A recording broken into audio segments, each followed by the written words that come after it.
Just a disclaimer, I love my teachers, I respect all of them. This is not in any way a direct attack at them, more to the education system as a whole. Okay class, this is our math problem for the day. The planet Zorgo has a population of 10,000 aliens. Each alien has 7 tentacles and each tentacle has 5 fingers.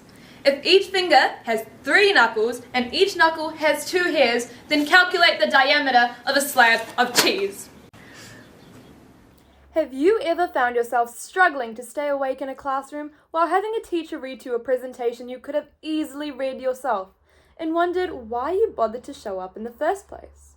It's a frustrating experience that all students can relate to, and it speaks to a larger issue with our education system. Education is the foundation of any society, and it plays a crucial role in shaping the future of a nation. Our current education system, which, let's be real, was designed for an industrial age, is failing to keep up with the needs of modern society. Instead of encouraging creativity and critical thinking, students are being trained to follow instructions and write standardized tests. In this fast-paced and ever-changing world, it's time to ask ourselves, is our education system truly preparing youth for the future? Our education system is like a broken conveyor belt, where students are placed on one end, expected to go through and come out the other end fully equipped with life skills and knowledge, but rather they're stuck in the middle, not moving forward. According to this very scientific graph made by yours truly, attendance rates in New Zealand have been on a steady decline.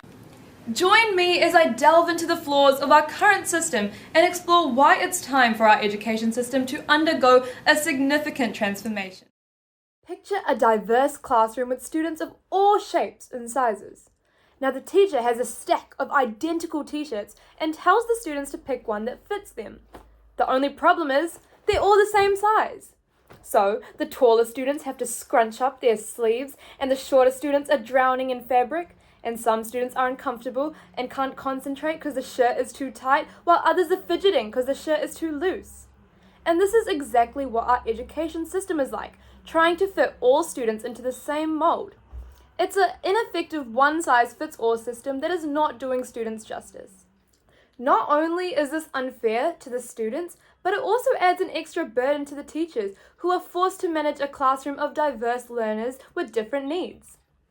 Every student is unique, and treating them all the same in the classroom hinders their ability to reach their full potential. Some students prefer auditory instruction while others prefer visual aids. Schools must begin to prioritize fair treatment over equal treatment, providing resources and materials that cater to specific students' learning needs.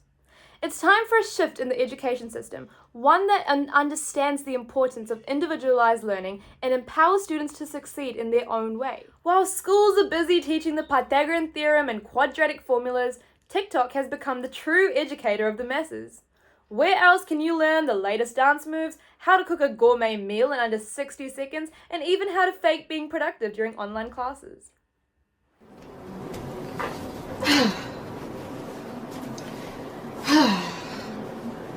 So, Aarthi, what did you learn in school today? Huh? Oh, nothing. What do you mean nothing? You must have learned something. Nope, sorry.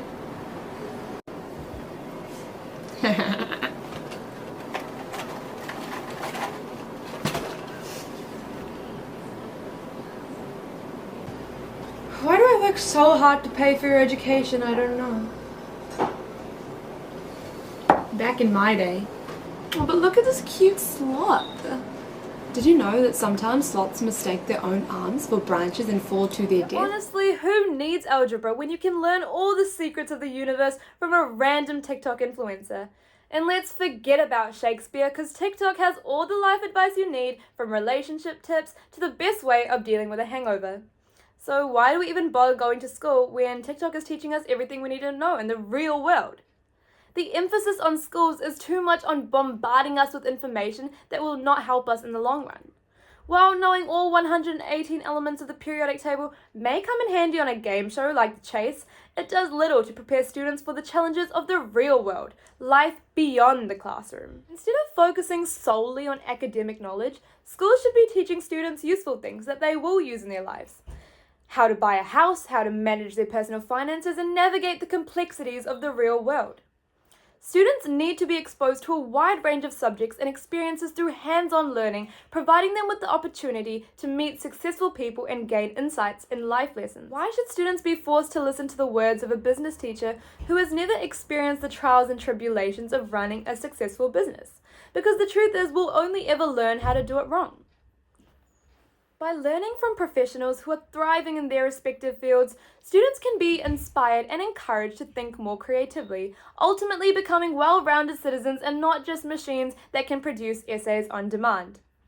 It's time for schools to shift their focus from turning students into human encyclopedias to equipping them with practical skills they need to thrive in the real world. Pablo Picasso once famously said, "All children are born artists. The problem is to remain artists as we grow up." And unfortunately, our current education system fails to foster creativity in students, instead emphasizing a fixed ideological mindset.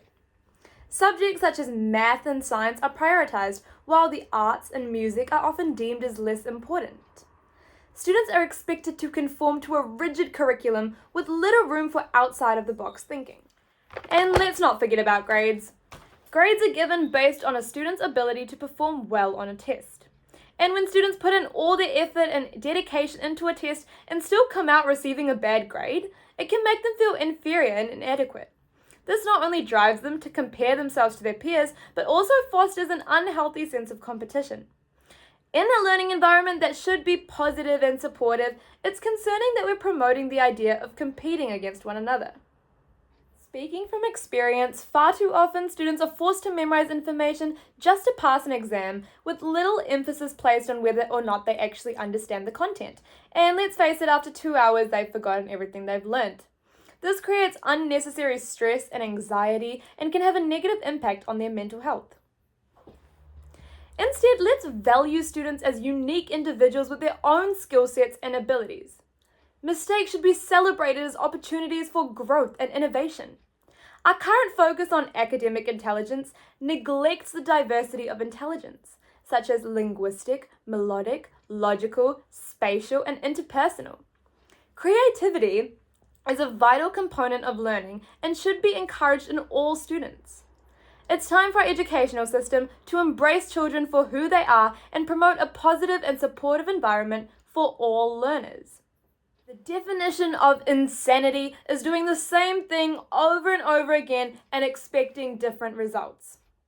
We cannot continue to produce a society filled with mediocre individuals that work 9 to 5s their whole adult life to then retire at 60 with an MBA.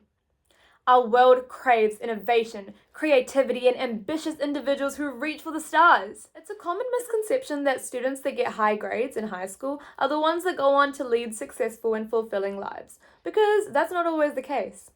Steve Jobs, Bill Gates, Jay-Z, Albert Einstein all accomplished great things in their lives despite not being top performers in high school. And on the other hand, some high-performing students may face challenges outside of school due to significant gaps in their knowledge. The problem lies not in the ability of the students, but in the outdated and flawed education system that may have served our parents' generation, but certainly not our own. Radical change is required in our educational system. Let me give you some big sister advice right now. You are not your grades. You are so much more. You don't have to know exactly what you want to do with your life.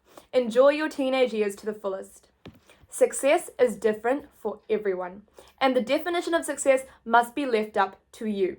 The education system needs to stop poisoning our minds by dictating to us what success should look like for us. Schools should support students in achieving their ambitions, and when they start doing this, we can empower a generation of global citizens and change makers. Thank you.